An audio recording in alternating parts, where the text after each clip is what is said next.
If you're curious about the overall health of today's real estate market, then you want to stay tuned for this. I'm going to be sharing with you exactly what do the past years tell us about today's real estate market. Whether you anticipate buying or selling a home in the near future, then this message is for you. I am here with your weekly Hump Day Market Update.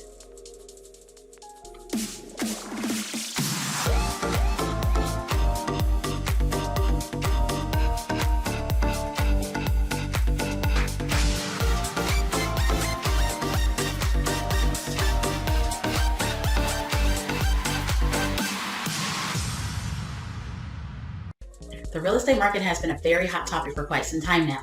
Many are still questioning the stability of home prices and mortgage rates. As you follow the news and blogs, you are likely seeing headlines discussing what's going on in today's housing market. Chances are high that some of the most recent storylines you come across mention terms like cooling or slowing when talking about where the market is headed. But what do these terms mean? After being in the industry for more than 19 years, I can personally tell you that the housing market today is anything but normal.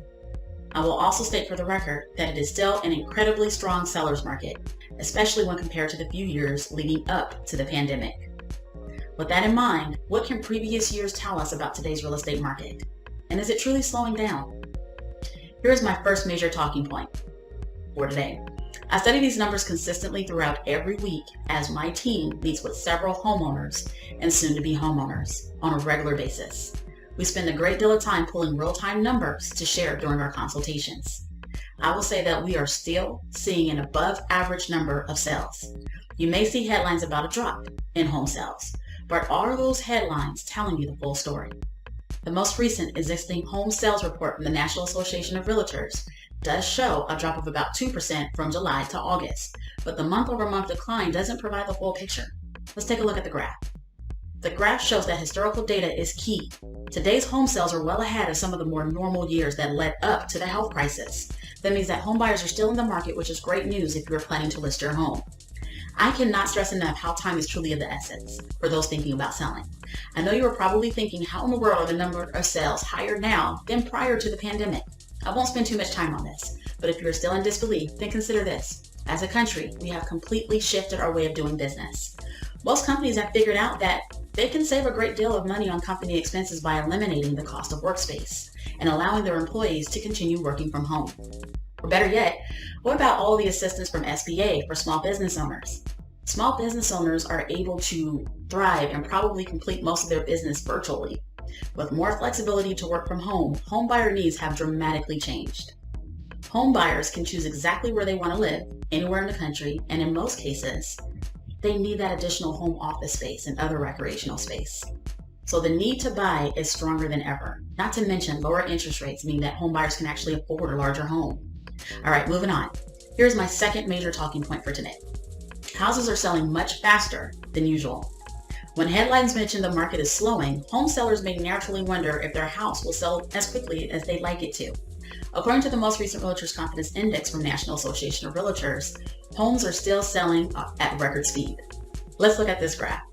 Again, if we look back at data from previous years, this is starting from the left. We can clearly see on the far right that the average time on market is a record low of 17 days, which means homes are selling faster than a normal pace. This leads me to my next point, my third major talking point for today, is that bidding wars, they are still the norm.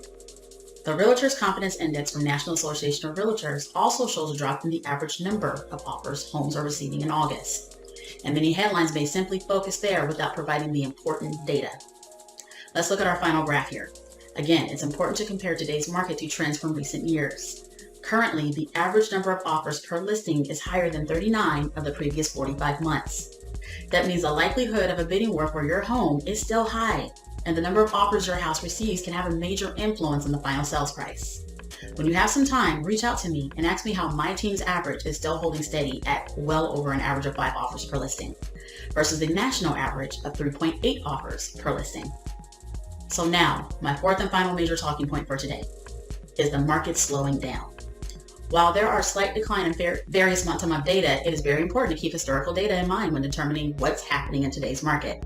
The deputy chief economist at First American recently put it best by stating, "It's not the white-hot market from earlier in the year, and it's not the 2020 market benefiting from a wave of pent-up demand. But make no mistake, This is still a hot housing market. Here's the bottom line. Do not allow headlines to make you rethink listing your home this fall, or a combination of buying and selling. Selling today means you can still take advantage of high buyer demand, multiple offers, and a quick sale. If you are still considering the possibility of buying your first home, please do not allow this information to discourage you. You must partner with a really great real estate professional that knows how to win in a bidding war, so that you can start gaining equity while home appreciation is still on the rise. I hope this information has been helpful for you, and we look forward to you tuning in again for the Hump Day market updates. If you would like to speak with an expert on why it is the perfect time for real estate, the Latimore Group is here to help, here to serve, and more importantly, we are here to help you build wealth through real estate. So give us a call. Bye-bye for now.